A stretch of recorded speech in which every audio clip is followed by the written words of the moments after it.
ফ্যাসিবাদের আমলে যে পতিত প্রধানমন্ত্রী ছিলেন, স্যার মাঝে মাঝে আমাদের কাছে গল্প করতেন যে প্রধানমন্ত্রীর বিয়ের যে ঘটকালি উনার মাধ্যমে হয়েছিল। স্যার মাঝে মাঝে এটা বলতেন এবং শেখ হাসিনার যে হাজবেন্ড ছিল তার সাথেও তার একটা ভালো সম্পর্ক ছিল।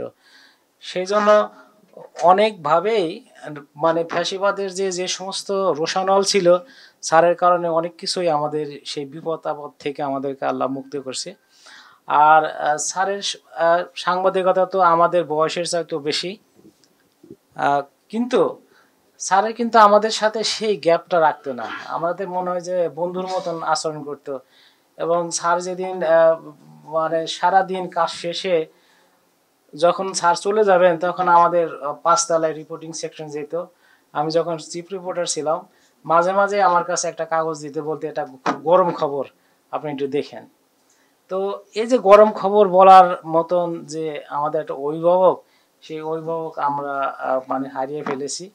এবং শুধু সাংবাদিক জগৎ না, বিভিন্ন লেভেলেই স্যারকে অনেক উচ্চমানের সাংবাদিক হিসেবে জানতেন, যেটা আমরা জীবিত থাকার সময় অত কিছু বুঝতে পারিনি বা ওই রকম মূল্যায়ন করতে পারিনি।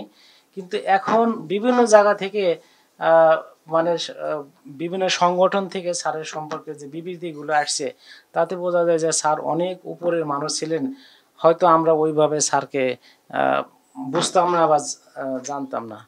তো আমি আজকের এই দোয়ার মাহফিলে শুধু এইটুকু বলতে যে স্যারের জন্য আল্লাহ বেহেশত নসিব করেন, এবং স্যার যদি কোনো ভুল ত্রুটি করে থাকে তাহলে আল্লাহ যেন ক্ষমা করে দেন, এবং স্যারের হিসাব আল্লাহ সহজ করে দেন।